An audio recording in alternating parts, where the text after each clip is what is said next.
ตอนนี้เรากำลังจะเดินทางไปเลนินสแควร์ใช่ไหมซาชาใช่ไปตอนนี้ก็เรียกว่าอะไร Republic Square of Republic สาขา Square of Republic สาขายากุเทียก็คือวันนี้มันเป็นวัน Day of Republic สาขายากุเทียนะคะเป็นวันที่เขาจะเฉลิมฉลองเหมือนฟิลสถาปนารถติดธงรถติดธงเต็มเลยเดี๋ยวให้ดูก่อนแล้วกันต้องขอโทษด้วยนะคะที่หันกล้องกลับไปถ่ายให้ไม่ทันอันนี้ไม่ใช่ธงยาคุสนะคะแต่เป็นธงหนึ่งในดิสตริกของคนที่นี่ค่ะส่วนอันนี้จะเป็นธงยาคุสที่เห็นอยู่ตรงนี้เป็นท่อแก๊สนะคะแล้วก็ระหว่างทางที่เดินไป Square of Friendship นี้เดี๋ยวหลุยถ่ายบรรยากาศให้ดูเล็กน้อยนะคะบรรยากาศในเมืองเล็กๆน้อยๆตอนนี้หิมะก็ละลายเกือบหมดแล้วนะคะแต่ว่ายังมีพื้นเปียกๆอยู่บ้างแล้วก็ถนนฝุ่นทรายดินอะไรเยอะมากชาชาบอกว่าที่ถนนมันดูแบบสกปรกอะที่มันดูเป็นดินทรายอะเพราะว่าช่วงฤดูหนาวถนนมันลื่นมากแล้วก็คนเขาก็เลยเอาทรายมาโรยอะไรอะไม่ใช่คนเขาก็เลยเอาทรายมาโรยนะคะเพื่อที่จะไม่ให้ถนนลื่นมันก็เลยพอหิมะมันละลายแล้วก็เข้าสู่หน้าร้อนอย่างเงี้ยมันก็เลยแบบยังมีทรายหลงเหลืออยู่นี่ก็คือแบบเป็นน้ำอย่างนี้นะคะแล้วก็พื้นก็จะเป็นฝุ่นทรายแล้วรถที่ขับไปขับมาก็คือจะแบบเป็นฝุ่นทุกคันเนี่ยเห็นปะ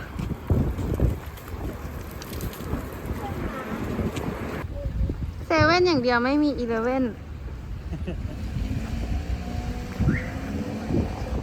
วันอาทิตย์ก็จะเงียบๆหน่อยบ้านตรงนี้มีคนอยู่ไหมอ่ะมีคนอยู่จริงๆเหรอบ้านเก่าเมื่อก่อนอยู่กันแบบนี้เหรอหนาวนะอยู่ได้เหรอว้าวนี่มันคืออะไรกันเนี่ยตื่นเต้นน่ะ นี่ค่ะก็ถึงแล้วตอนนี้เรามาตั้งต้นกันที่Square of Friendship นะคะพูดอะไรอันนี้ภาษา ยาคุส อันนี้คือการปิดถนนของที่นี่ เอารถมากั้นไว้พิชาเล่นรถ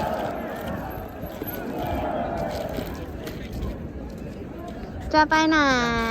นั่งเดินทาง开始现在要整个在前面นะครับตอนนี้เราก็เดินนำขบวนมานิดนึงนะคะเดี๋ยวอีกสักพักหนึ่งเขาก็จะเริ่มเดินขบวนกันแล้วก็อันนี้เป็นถนนที่เขาจะเดินไปนะคะเห็นช่างภาพนักข่าวแล้วก็ตำรวจอยู่เยอะมากเลยตำรวจก็คือเหมือนมีทุกจุดเลยนี่ตำรวจพี่ตำรวจติ้งมีทุกจุดอยากให้ที่ไทยอากาศเป็นแบบนี้ตอนนี้มันประมาณ8 องศาแล้วมันไม่หนาวเพราะว่าแดดมันแรงมากถึงแม้ว่าจะมีลมอะไรเงี้ยแต่ก็ไม่หนาวเพราะแดดแรงรู้สึกว่าแดดแรงกว่าที่ไทยด้วยแต่มันก็กำลังดีอ่ะแบบว่าไม่ร้อนไม่หนาวสบายส่วนมิชาก็คือเดินไม่ไหวแล้วต้องให้ป๊าอุ้มเดี๋ยวเราจะสต็อปกันอยู่ตรงนี้แล้วกันแล้วก็รอถ่ายพาเลทให้ดูนะคะนี่อันนี้ก็คือเป็นชุดยาคุสนะคะชุดของ traditional สักค่ะแล้วก็เป็นธงของธงยาคุสนะคะแล้วก็จะมีธงของ region ต่างๆ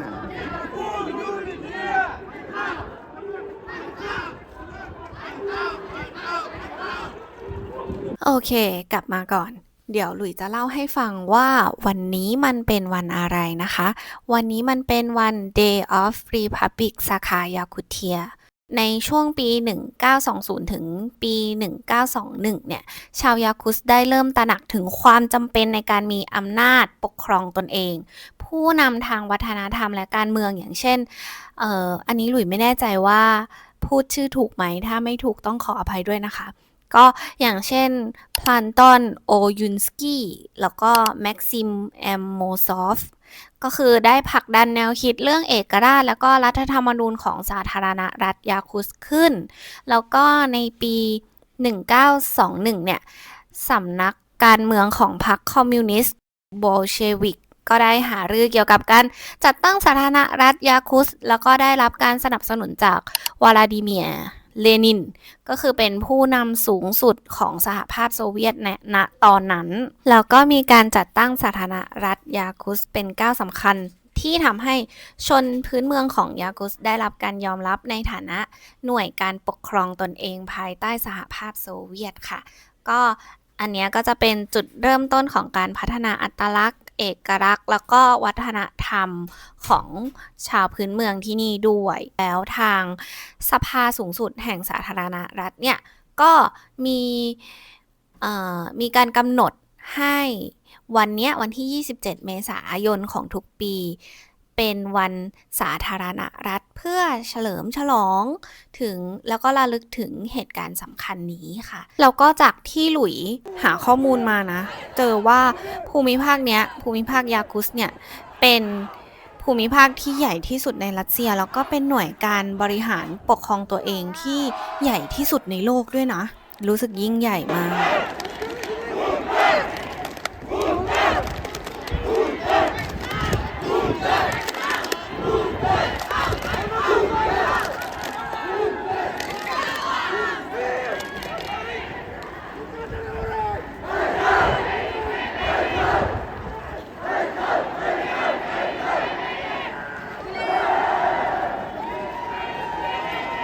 แล้วก็ตอนแรกหลุยนึกว่าเขาจะมีแบบมีมาร์ชมีเพลงนู่นนี่นั่นอะไรอย่างงี้นะคะ แต่ว่าไม่มีคือเขาจะพูด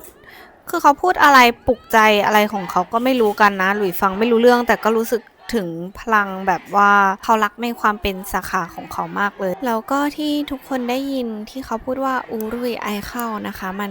แปลประมาณว่า glory นะคะก็คือเป็นแบบความรุ่งโรจน์อะไรอย่างเงี้ยเวลาเขาโทสกันเขาก็จะใช้คำนี้สาธารณรัฐสาขาเนี่ยมีทั้งหมด33เขตเลยนะในแต่ละเขตแต่ละคอมมูนิตี้อ่ะเขาก็จะมีธงเป็นของตัวเองแบบที่ทุกคนเห็นในคลิปเลยที่มันจะมีแบบธงหลายๆแบบอ่ะเขตที่ซาชาอยู่เนี่ยเรียกว่าเขตอุสอัลดันก็อันนี้เป็นธงของเขตซาชาค่ะ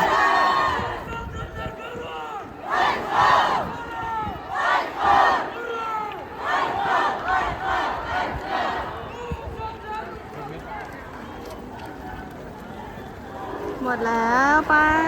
เลย ตอนนี้เราก็มาถึง Square of Republic เรียบร้อยแล้วนะคะแล้วก็ขบวนก็อยู่ที่นี่กันหมดแล้วทุกคนทุก region ฝั่งตรงทุกอันนี้เป็นแบบ community ฝั่งนี้เป็น เสียช่างมัน ไม่ใช่ ฝั่งตรงข้ามจะเป็นเลนินสแควร์คิดว่าเดี๋ยวน่าจะมีการแสดงเดี๋ยวให้ดูการแสดงแบบ traditional ของที่นี่นะคะ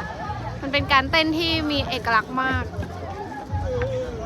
เดี๋ยวถ่ายให้ดูถ้าเขาขึ้นเวทีแสดงนะการแสดงเริ่มแล้วนะคะขอเชิญทุกคนเพลิดเพลินไปกับเสียงดนตรีของชาวยาคุสนะคะ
จะเจ๋งเลยหรือชอบมากเขาเรียกว่าโคมุสนะคะมันคือพินปากมันเป็นเครื่องดนตรีพื้นบ้านนะคะไม่ว่าหลุยจะดูกี่ครั้งก็รู้สึกว่าโคตรเท่เลยแบบมันเจ๋งสุดๆ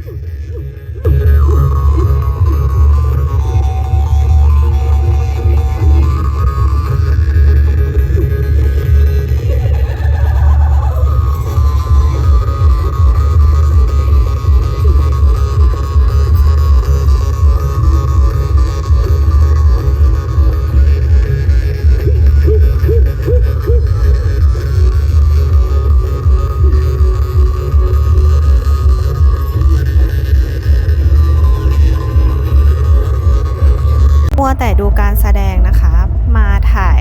ขบวนรถติดธงไม่ทันเพราะว่าเดี๋ยวเขาจะมีขับรอบเมืองตอนกลางคืนอีกทีหนึ่งค่ะ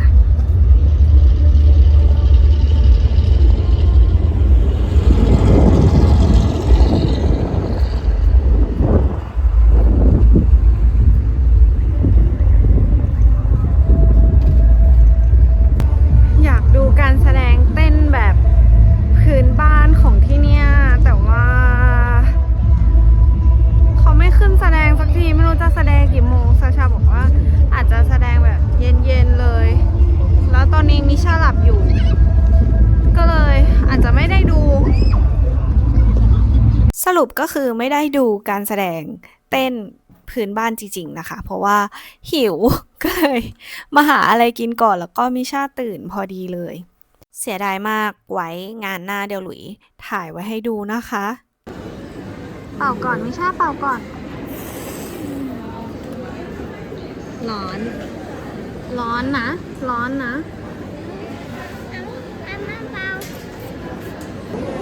อันนี้น้ำอะไรไม่รู้มันเป็นสีฟ้าอร่อยมากเลย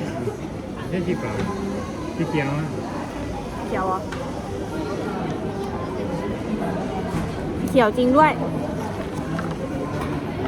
ชาชาบอกว่ามันเป็นหญ้าชนิดหนึ่งใช่ไหมเฉาใช่ไหมมันเป็นหญ้าชนิดหนึ่ง你们弄。คืออะไรอ่ะ คืออะไรไม่รู้เหมือนกัน เดี๋ยวแปะรูปให้ อันนี้ก็คือเบอร์เกอร์ที่เคยบอกว่ามันอร่อยตั้งตาอร่อย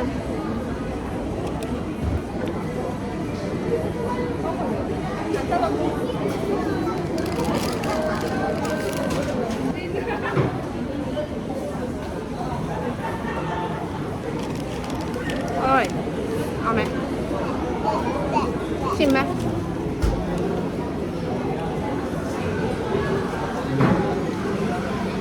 อร่อย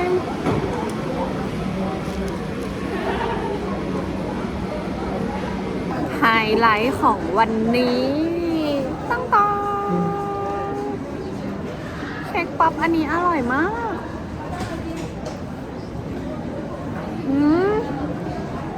อันนี้เป็นเลดเวลเวทเหรอ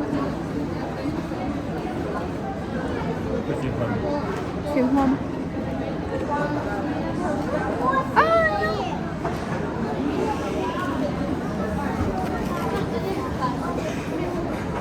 อันนี้ไม่เลยเป็นนัทส์ไหม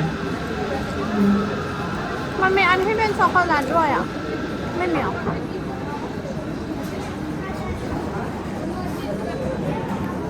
อันนี้อร่อยกว่า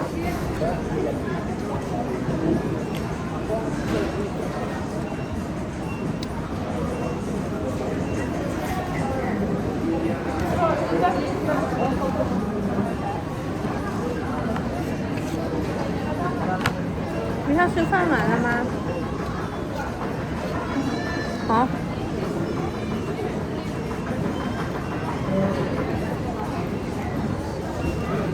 你现在吃饭晚了吗？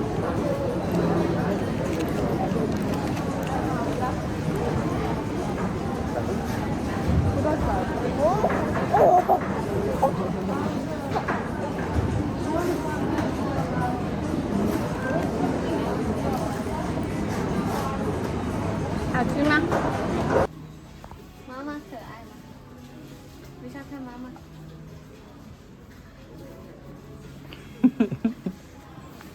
一下。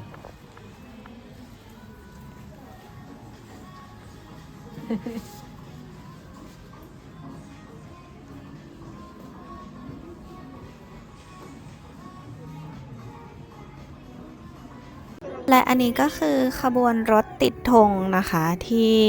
หลุยบอกไปเมื่อตอนก่อนหน้านี้ บรรยากาศก็จะเป็นประมาณนี้เลยค่ะ